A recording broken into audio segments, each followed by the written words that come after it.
Video को देख रहे समस्त छात्र छात्राओं का आज की कक्षा में स्वागत है। मेरा नाम दिनेश कुमार चंद्रा है और मैं शासकीय महाविद्यालय भानपुरी जिला बस्तर में समाजशास्त्र विषय में सहायक प्राध्यापक के पद पर कार्यरत हूँ। आज हम उत्तर आधुनिकतावाद के संबंध में अध्ययन करेंगे।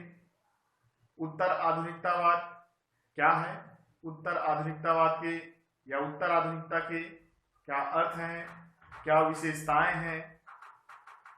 इसके अतिरिक्त उत्तर आधुनिकतावाद के संबंध में अनेक समाजशास्त्रियों ने क्या सिद्धांत दिए हैं, क्या तर्क दिए हैं, तो इसके बारे में आज हम विस्तार से अध्ययन करने वाले हैं।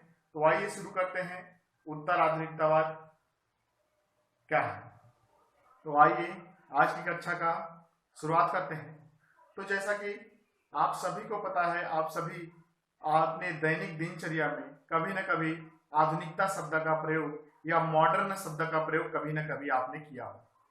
तो ये मॉडर्न शब्द के साथ जो उत्तर जुड़ा हुआ है, यानी उत्तर आधुनिक समाज या उत्तर आधुनिकतावाद हम किसे कहेंगे या क्या होता है, तो इससे जानने के पहले हमें आधुनिकता को जानना पड़ेगा, यानी मॉडर्निटी को जानना पड़ेगा।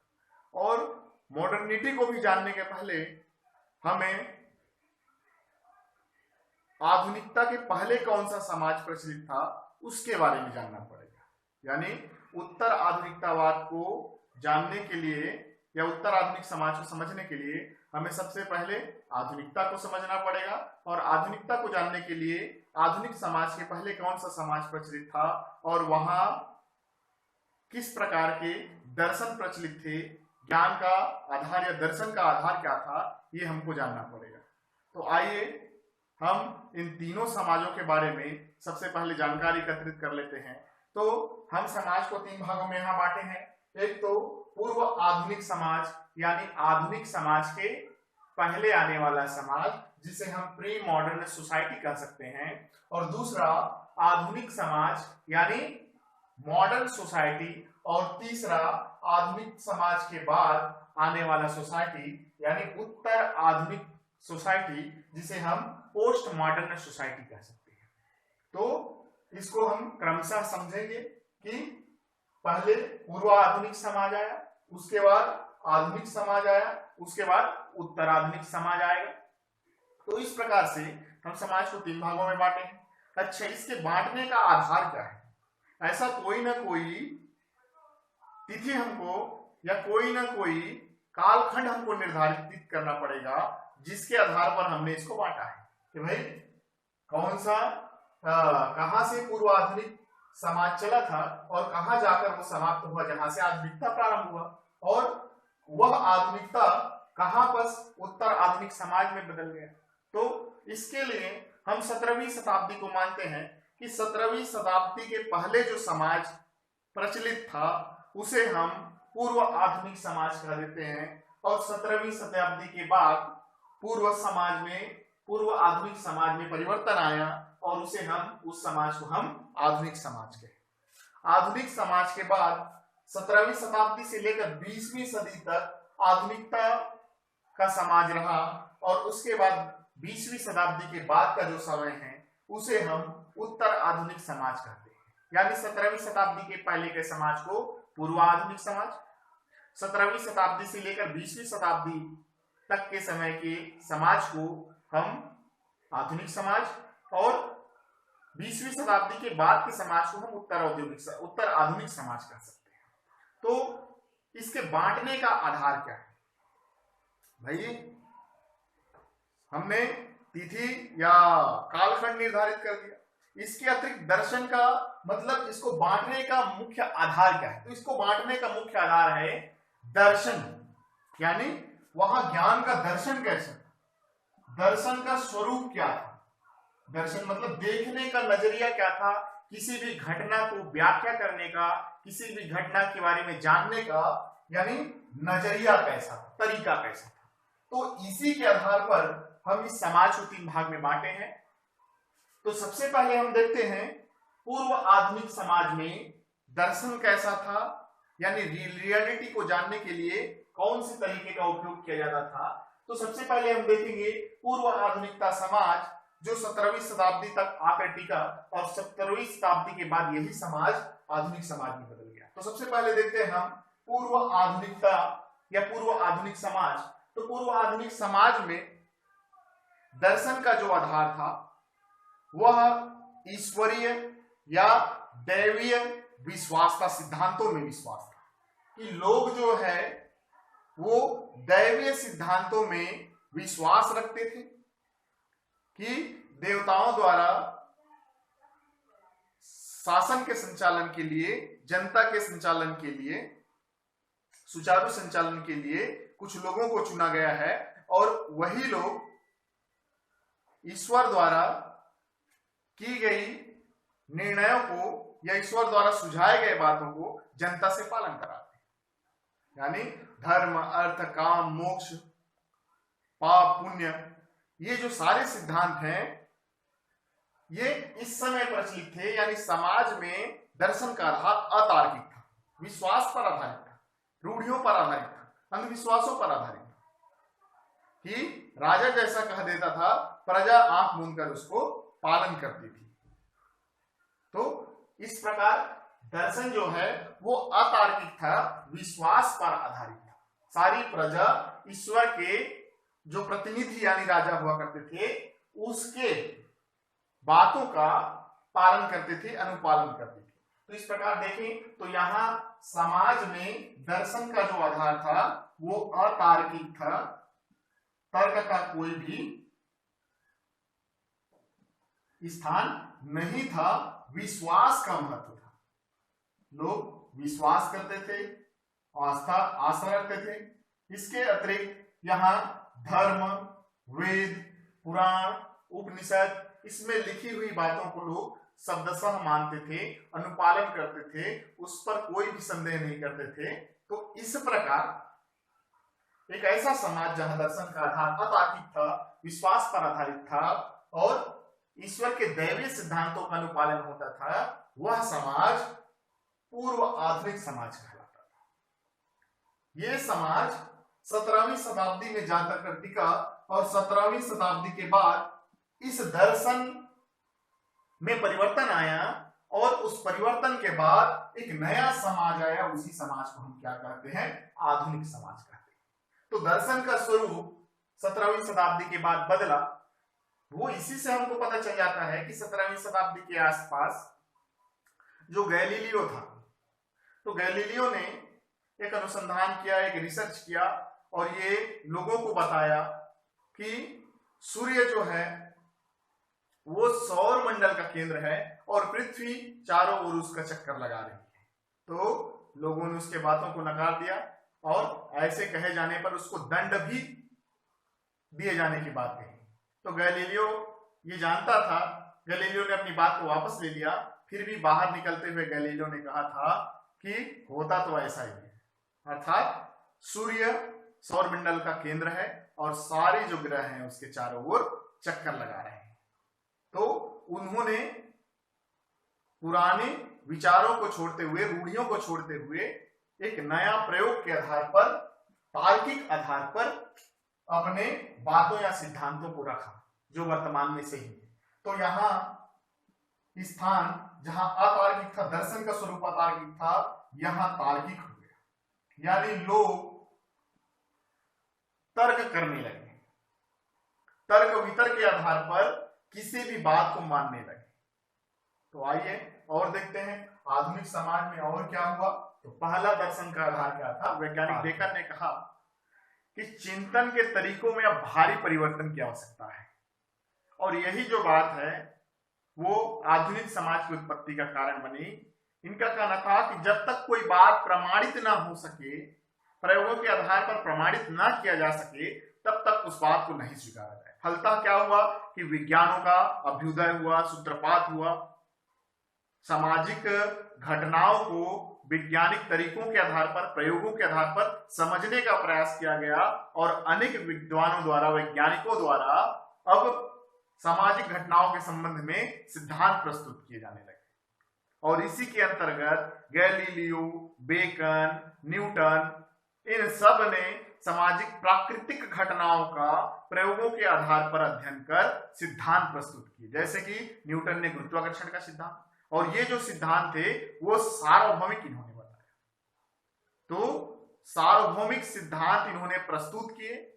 गैलीलियो का आकाशीय सिद्धांत, न्यूटन का गुरुत्वाकर्षण सिद्धांत इत्यादि। यह माना जाने लगा कि सत्य खोज की वस्तु है, वह मनुष्य के बाहर होती है, जिसे प्रयोगों के आधार पर घटनाओं को समझकर जाना जा सकता है। और इसी के आधार पर प्रयोग होने लगे।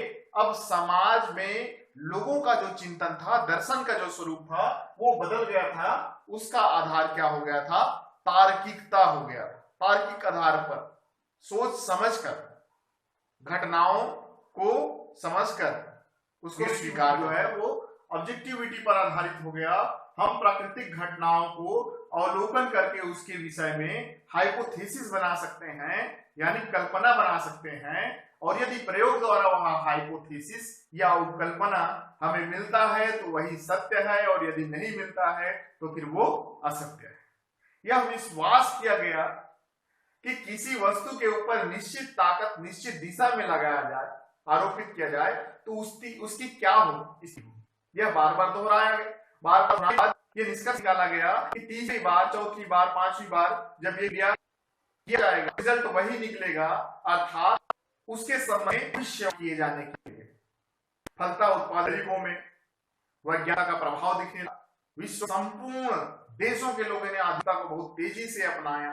सारी घटनाओं का, तकनीकों का, ये सारे क्षेत्रों में हुआ, उद्योगों में हुआ, कला में हुआ, साहित्य में हुआ, हर क्षेत्रों में। तो समाज में उत्पादन बढ़ा, उत्पादन की तकनीक बदले, तो उत्पादन की तकनीक बदलने के बाद उत्पादन में एकाएक वृद्धि होने लगी और इससे बाजार में प्रतिस्पर्धा आ गई।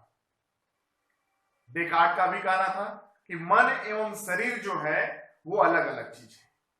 विज्ञान शरीर का अध्ययन करता है, जबकि अचेतन मन धर्म की खोज करता है। फलतः बॉटनी, केमिस्ट्री, फिजिक्स, इस प्रकार के विज्ञानों की खोज और भौमिक सिद्धांत प्रस्तुत किए। सामाजिक विज्ञान के क्षेत्र में भी दुर्खिम के आत्महत्या का सिद्धांत, मार्क्स का संघर्ष सिद्धांत बने, न्यूटन के गुरुत्वाकर्षण के सिद्धांत, ग्रहों की गति के सिद्धांत, ये सब बने। साहित्य में भी व्यापक प्रभाव पड़ा। लेखन की स्थिति में कब, कहां, कैसे लिखा है, इस पर तर्क वितर्क खोजने शुरू हो गए। राजनीतिक क्षेत्रों में भी हाब्स ने राज्य की अवधारणा प्रस्तुत की, लिवियातान पुस्तक में लिखा है। मनोविज्ञान में फ्रायड ने बचपन की दमित इच्छाओं के आधार पर अपराधियों को जन्मजात होने का सिद्धांत प्रस्तुत कर दिया। काम, दुर्खिम, मार्क्स, वेबर, सबने अपने अपने सिद्धांत प्रस्तुत किए। जैसे कि कोरोना वायरस, तो पूर्व आधुनिकता समाज में कोरोना वायरस के लिए ईश्वर को जिम्मेदार ठहराया जाता कि ईश्वर की इच्छा है, जो ईश्वर की इच्छा पर आधारित है। जिसको मरना है वो मरेगा, जिसको जीना है वो जीनेगा। लेकिन आधुनिकता के आधार पर तर्क वितर्क, कोरोना वायरस क्या है, क्यों है, कैसे आया, किससे फैलता है, उसके बचाव कैसे किए जा सकते हैं, इस प्रकार तर्क वितर्क के माध्यम से उसका हल ढूंढा जाता। तो कुल मिलाकर दर्शन का जो स्वरूप था, रियलिटिविटी का जो स्वरूप था, वो तार्किकता पर केंद्रित हो।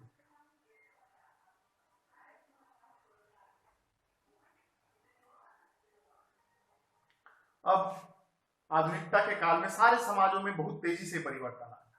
तभी आइंस्टीन ने एक थ्योरी प्रस्तुत किया, और वो थ्योरी था थ्योरी ऑफ रिलेटिविटी का थ्योरी, जिसके अनुसार किसी वस्तु को किसी स्थान से देखा जाए तो वह एक समान दिखेगी, ऐसा पहले प्रचलित था, जिसका आइंस्टीन ने खंडन किया और कहा कि किसी वस्तु को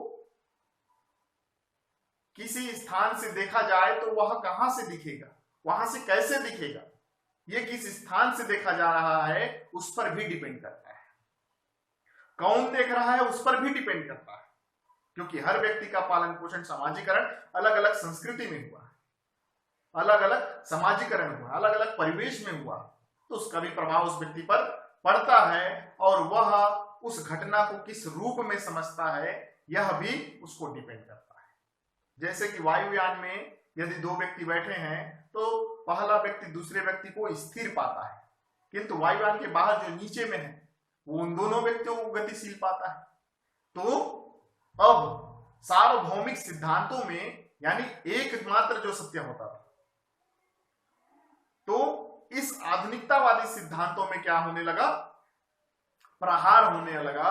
अब इस सिद्धांत को अमान्य करने लगे कि सत्य कई हो सकते हैं, कई प्रकार से जाना कि भाई यदि किसी स्थल से बस को देखा जाए तो उसके 2 पहिए दिखेंगे, जगह परिवर्तन करने पर वहां से 3 दिखेंगे, ऊपर से देखने पर उसका छत ही दिखेगा, उसके पहिए नहीं दिखेंगे। तो कौन व्यक्ति कहां से देखता है और वो किस नजरिए से देखता है, इस पर भी डिपेंड करता है। तो इसके बाद ऐसे सार्वभौमिक सिद्धांतों पर या विज्ञान के दर्शन में पुनः परिवर्तन आया और विचार या चिंतन करने के तरीकों में परिवर्तन आया। यह स्वीकार किया जाने लगा कि पूर्व में दिए गए सारे सिद्धांत निरर्थक हैं, क्योंकि सभी देश काल परिस्थिति में सत्य हो यह अनिवार्य नहीं है। संस्कृति भी निर्णायक हो सकती है, समाजीकरण के साथ व्यक्तित्व का प्रभावित कर सकती है कि हर व्यक्ति, जो व्यक्ति जिस प्रकार की संस्कृति में जन्म लिया है वो उसका उसी प्रकार की संस्कृति के हिसाब से तर्क लगाएगा। भाई कोई व्यक्ति इस दुनिया में नीला चश्मा पहनकर आया तो उसको सारी चीजें नीले दिखाई पड़ेंगी, कोई लाल पहन के आया तो लाल ही दिखाई पड़ेगा। कहने का मतलब है कि हिंदू है, मुस्लिम है, बौद्ध है, वो अपने संस्कृति के आधार पर वस्तुओं का अर्थ निकालेगा, घटनाओं का अर्थ निकालेगा। तो विज्ञान प्रयोगों द्वारा बारंबारता के आधार पर संभावना बता सकता है, पूर्णतः सत्य को नहीं बता सकता है कि हर बार गर्मी पड़ता है, अधिक गर्मी पड़ने पर निश्चित रूप से वायुमंडल गर्म होता है और बारिश होता है, वहां वायुदाब कम हो जाता है तो वहां निश्चित रूप से बारिश गिरेगा। तो बारिश होगा इसकी संभावना बता सकता है, 100% सत्य नहीं बता सकता है। तो इस प्रकार की थ्योरी यानी तार्किक थ्योरी थी। तो वह समाज जो था वो आधुनिक समाज था। बाद में एक क्वांटम फिजिक्स का थ्योरी आया, जिसके अनुसार यदि किसी वस्तु को एक निश्चित दिशा में निश्चित बल से धकेला जाए तो वह उस स्थान पर सीधी पहुंचेगी, जबकि यदि बल को कम या ज्यादा किया जाए तो उस वस्तु के यदि अधिक बल से प्रेषित किया जाए तो वह उस स्थान पर तो पहुंचेगी, किंतु उसके दिशा में भटकाव हो जाएगा, वह लुढ़कते हुए पहुंचेगी। ऐसा हो सकता है। इसी प्रकार घटना को कौन ऑब्जर्व कर रहा है, कौन घटना को ऑब्जर्व कर रहा है, क्या चीज उस घटना को प्रभावित कर रहा है, ये सारी बातें जो है वो सामने आने लगी और आधुनिकता के सिद्धांतों पर अब रोक लगने लगा। और वह शताब्दी था 20वीं शताब्दी का समय।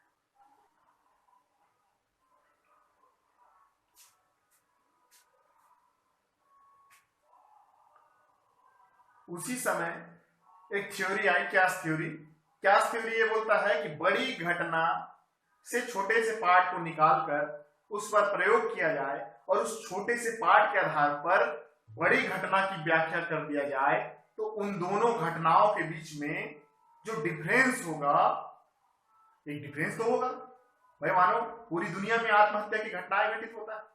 अब किसी व्यक्ति ने अध्ययन कर दिया, दुर्कीम ने अध्ययन कर दिया, मानो भारत को लेकर अध्ययन कर दिया, भारत में आत्महत्या के क्या क्या कारण है, तो उन्होंने जो पाया भारत में, उसके आधार पर संपूर्ण आत्महत्या उन्होंने व्याख्या कर दी। अब पूरे विश्व में क्या उसके जो बातें हैं वो प्रयोगनीय हैं, लागू हैं कि नहीं है। भाई कुछ ना कुछ तो अंतर पाया जाएगा, दोनों में कुछ ना कुछ तो डिफरेंस होगा, क्योंकि देश काल धर्म के आधार पर घटनाएं प्रभावित होती हैं और उसका स्वरूप बदल जाता है। तो इससे जो है वो कॉम्प्लेक्सिविटी का थ्योरी आया। ये विचार आया कि क्या ज्ञान सार्वभौमिक है, क्या कुछ और बाकी रह गया, क्या उन दोनों घटनाओं के बीच में अंतर है। तो इसके बाद यह तर्क आने लगा कि किसी एक व्यक्ति के विचार के आधार पर उस घटना को कैसे सार्वभौमिक मान लिया जाए। वह उस एक व्यक्ति का विचार हो सकता है, चाहे वह व्यक्ति कितना ही महान क्यों ना हो, कोई भी सिद्धांत दिया गया है वह एक व्यक्ति का विचार हो सकता है। हो सकते हैं उसके सत्य कुछ दूसरे हो सकते हैं।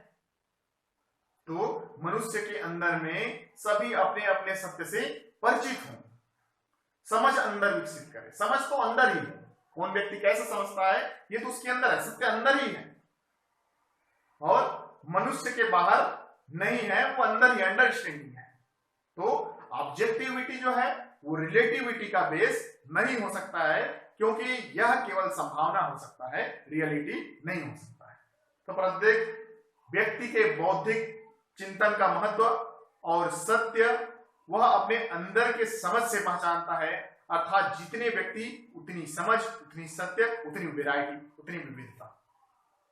तो पूर्व के आधुनिकतावादी जो सिद्धांत थे उन सब का खंडन होने लगा और एक नया विचार आने लगा कि सारी घटनाओं का अध्ययन हर मनुष्य करे, हर मनुष्य के मस्तिष्क का यहां महत्व दिया जाएगा कि वह किस रूप में उस घटना का विकल्प पाता है, उस घटना का हल ढूंढता है, उस घटना को सही पाता है। तो एक नया समाज आया जिसे हम कहते हैं पोस्ट मॉडर्न सोसाइटी, जिसे मॉडर्न सोसाइटी के बाद दर्शन का स्वरूप बदला और पुनः एक नया समाज आया या आएगा 20वीं सदी में, जिसे हम पोस्ट मॉडर्न सोसाइटी कहते हैं। कुछ आलोचक बौद्धिक इसके कुछ चिंतक इसकी आलोचना करते हैं कि पोस्ट मॉडर्न सोसाइटी को समाप्त करने के लिए, मॉडर्न सोसाइटी को समाप्त करने के लिए पोस्ट मॉडर्न सोसाइटी को जानबूझकर जन्म दिया गया। तो इस प्रकार दर्शन के आधार में परिवर्तन आने पर समाज में परिवर्तन हुआ, प्री मॉडर्न सोसाइटी से मॉडर्न सोसाइटी और मॉडर्न सोसाइटी से पोस्ट मॉडर्न सोसाइटी। तो पोस्ट मॉडर्न सोसाइटी में हर व्यक्ति के मस्तिष्क का महत्व था, हर व्यक्ति अपने आधार पर किसी भी घटना का व्याख्या करने में सक्षम था, वह अपने आप को स्वतंत्र मानता था, स्वतंत्र समझा जाता था। उसी समय एक थ्योरी आई, क्यास थ्योरी। क्यास थ्योरी ये बोलता है कि बड़ी घटना से छोटे से पार्ट को निकालकर उस पर प्रयोग किया जाए और उस छोटे से पार्ट के आधार पर बड़ी घटना की व्याख्या कर दिया जाए, तो उन दोनों घटनाओं के बीच में जो डिफरेंस होगा, एक डिफरेंस तो होगा भाई। मानो पूरी दुनिया में आत्महत्या की घटनाएं घटित होता है। अब किसी व्यक्ति ने अध्ययन कर दिया, दुर्कीम ने अध्ययन कर दिया, मानो भारत को लेकर अध्ययन कर दिया, भारत में आत्महत्या के क्या क्या कारण है, तो उन्होंने जो पाया भारत में, उसके आधार पर संपूर्ण आत्महत्या उन्होंने व्याख्या कर दी। अब पूरे विश्व में क्या उसके जो बातें हैं वो प्रयोगनीय हैं, लागू हैं कि नहीं है? भाई कुछ ना कुछ तो अंतर पाया जाएगा, दोनों में कुछ ना कुछ तो डिफरेंस होगा, क्योंकि देश, काल, धर्म के आधार पर घटनाएं प्रभावित होती हैं और उसका स्वरूप बदल जाता है। तो इससे जो है वो कॉम्प्लेक्सिविटी का थ्योरी आया, ये विचार आया कि क्या ज्ञान सार्वभौमिक है, क्या कुछ और बाकी रह गया, क्या उन दोनों घटनाओं के बीच में अंतर है। तो इसके बाद ये तर्क आने लगा कि किसी एक व्यक्ति के विचार के आधार पर उस घटना को कैसे सार्वभौमिक मान लिया जाए। वह उस एक व्यक्ति का विचार हो सकता है, चाहे वह व्यक्ति कितना ही महान क्यों ना हो, कोई भी सिद्धांत दिया गया है वह एक व्यक्ति का विचार हो सकता है। हो सकते हैं उसके सत्य कुछ दूसरे हो सकते हैं। तो मनुष्य के अंदर में सभी अपने अपने सत्य से परिचित हों, समझ अंदर विकसित करें। समझ तो अंदर ही है, कौन व्यक्ति कैसे समझता है ये तो उसके अंदर है, सत्य अंदर ही है और मनुष्य के बाहर नहीं है, वो अंदर ही अंडरस्टैंडिंग है। तो ऑब्जेक्टिविटी जो है वो रिलेटिविटी का बेस नहीं हो सकता है, क्योंकि यह केवल संभावना हो सकता है, रियलिटी नहीं हो सकता है। तो प्रत्येक व्यक्ति के बौद्धिक चिंतन का महत्व और सत्य वह अपने अंदर के समझ से पहचानता है, अर्थात जितने व्यक्ति उतनी समझ, उतनी सत्य, उतनी वैरायटी, उतनी विविधता। तो पूर्व के आधुनिकतावादी जो सिद्धांत थे उन सब का खंडन होने लगा और एक नया विचार आने लगा कि सारी घटनाओं का अध्ययन हर मनुष्य करे, हर मनुष्य के मस्तिष्क का यहां महत्व दिया जाएगा कि वह किस रूप में उस घटना का विकल्प पाता है, उस घटना का हल ढूंढता है, उस घटना को सही पाता है। तो एक नया समाज आया जिसे हम कहते हैं पोस्ट मॉडर्न सोसाइटी, जिसे मॉडर्न सोसाइटी के बाद दर्शन का स्वरूप बदला और पुनः एक नया समाज आया या आएगा 20वीं सदी में, जिसे हम पोस्ट मॉडर्न सोसाइटी कहते हैं। कुछ आलोचक बौद्धिक इसके कुछ चिंतक इसकी आलोचना करते हैं कि पोस्ट मॉडर्न सोसाइटी को समाप्त करने के लिए, मॉडर्न सोसाइटी को समाप्त करने के लिए पोस्ट मॉडर्न सोसाइटी को जानबूझकर जन्म दिया गया। तो इस प्रकार दर्शन के आधार में परिवर्तन आने पर समाज में परिवर्तन हुआ, प्री मॉडर्न सोसाइटी से मॉडर्न सोसाइटी और मॉडर्न सोसाइटी से पोस्ट मॉडर्न सोसाइटी। तो पोस्ट मॉडर्न सोसाइटी में हर व्यक्ति के मस्तिष्क का महत्व था, हर व्यक्ति अपने आधार पर किसी भी घटना का व्याख्या करने में सक्षम था, वह अपने आप को स्वतंत्र मानता था, स्वतंत्र समझा जाता था।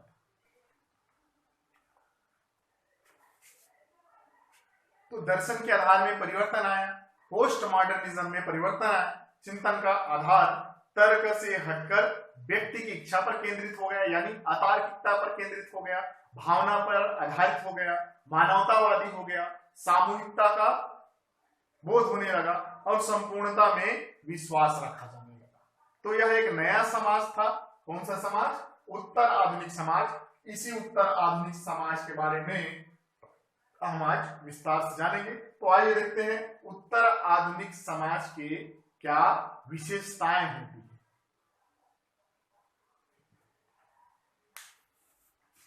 तो दर्शन के आधार में परिवर्तन आया, पोस्ट मॉडर्निज्म में परिवर्तन आया, चिंतन का आधार तर्क से हटकर व्यक्ति की इच्छा पर केंद्रित हो गया, यानी अतार्किकता पर केंद्रित हो गया, भावना पर आधारित हो गया, मानवतावादी हो गया, सामूहिकता का बोध होने लगा और संपूर्णता में विश्वास रखा जाने लगा।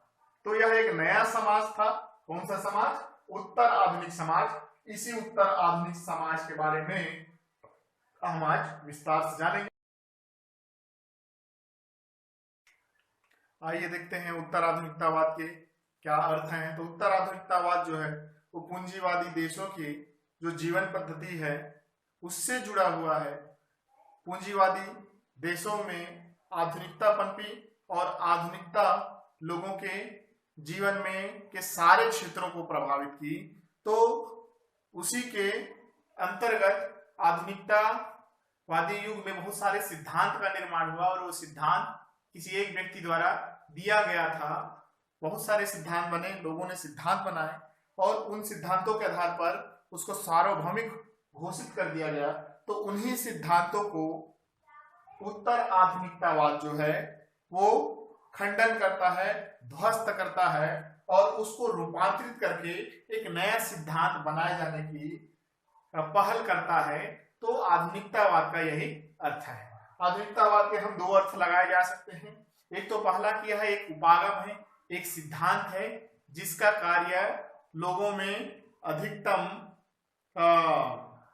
संतुष्टि लाना या लोगों में अधिकतम विवेक का निर्माण करना है, दर्शन के आधार को स्वरूप को चेंज करना है, सिद्धांत के रूप में इसको बनाना है कि आधुनिकतम सिद्धांतों को रूपांतरित करके नया सिद्धांत बनाना है। और दूसरा एक नया विकल्प प्रस्तुत करना है और वह विकल्प होगा उत्तर आधुनिकतावाद। तो विकास के क्रम में दूसरा उत्तर आधुनिकतावाद विकास के क्रम में अपना स्थान रखता है। इसके अतिरिक्त पूंजीवादी देशों के जीवन पद्धति से जुड़ा हुआ है।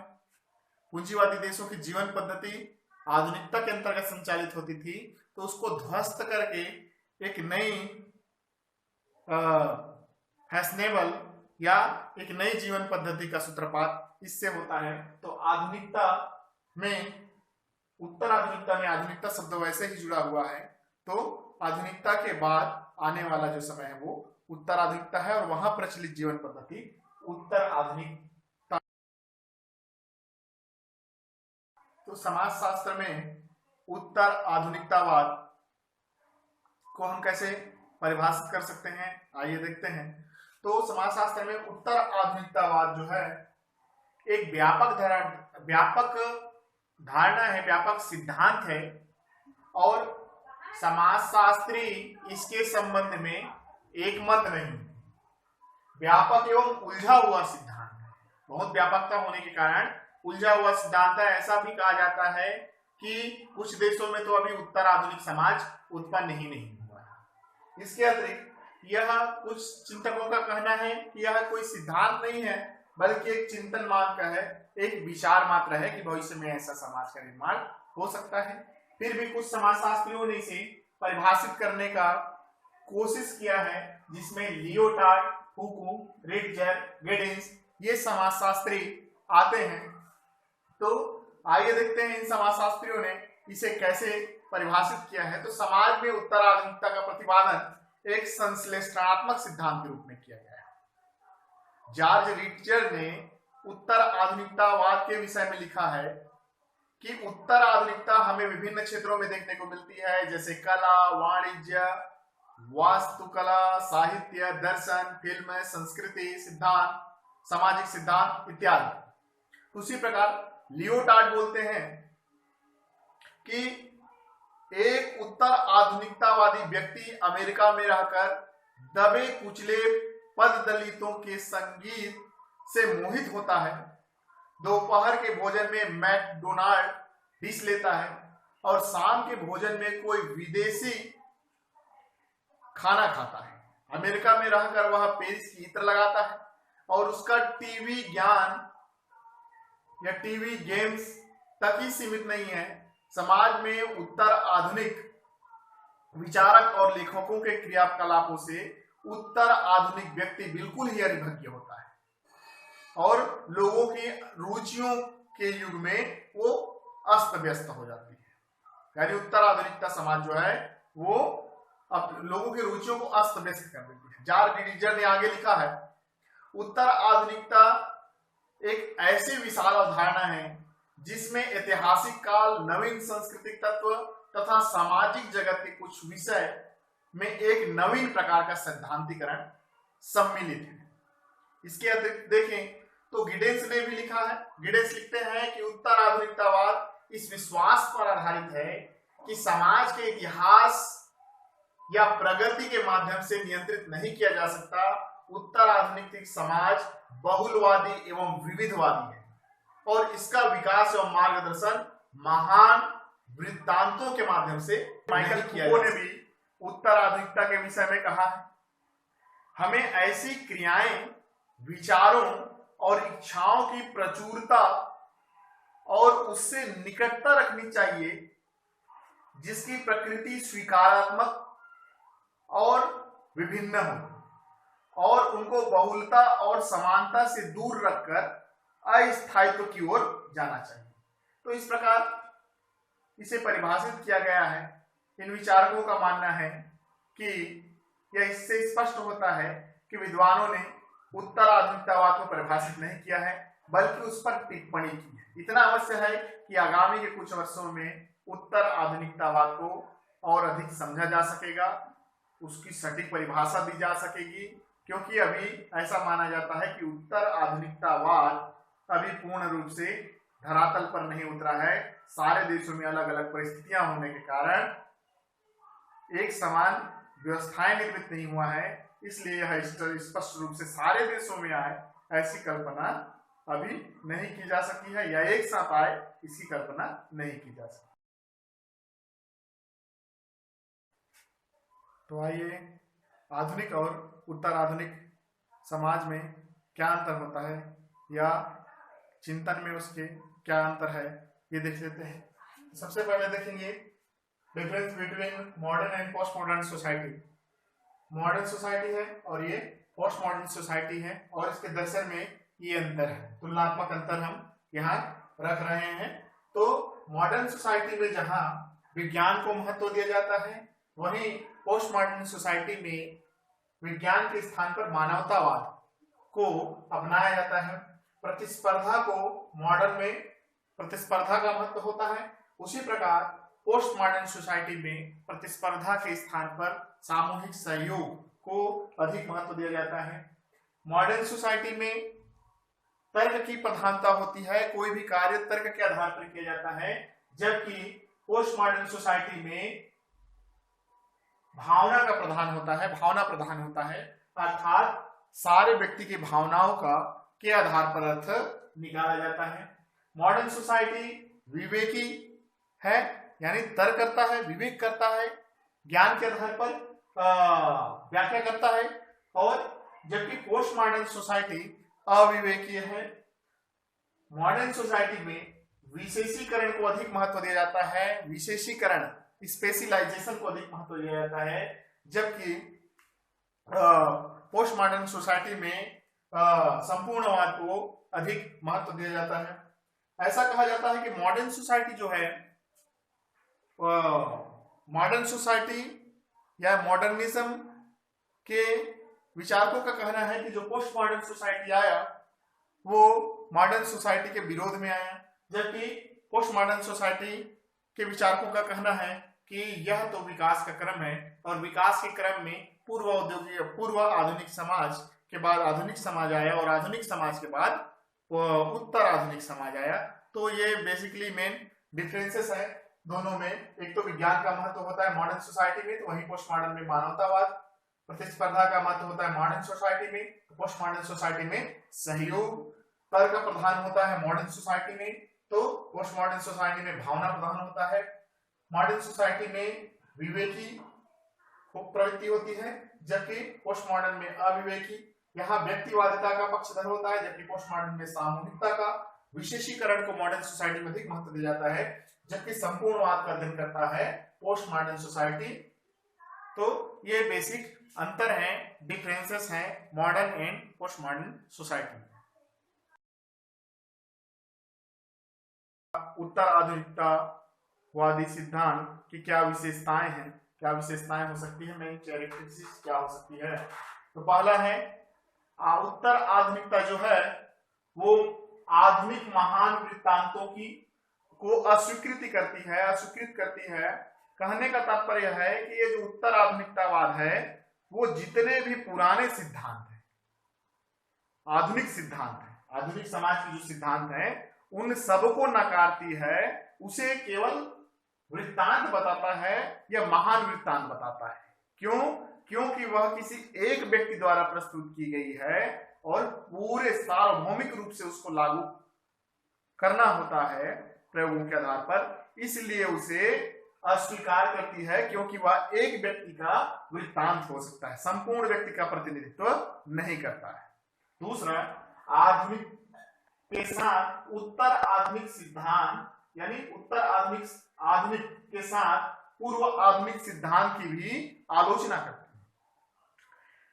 उत्तर आधुनिकताओं पर, आवादियों पर ये सवाल उठाया जाता है कि वो मॉडर्निटी यानी आधुनिक समाज की बुराई करने के लिए उसको खड़ा किया गया है, लेकिन ऐसा नहीं है। इन्होंने आधुनिक के पूर्वजों के समाज में जो सिद्धांत थे उसका भी आलोचना किया है। आधुनिकता की आलोचना तो की है, साथ में पूर्व आधुनिक सिद्धांत जो भी थे उन सबका उन्होंने आलोचना किया है।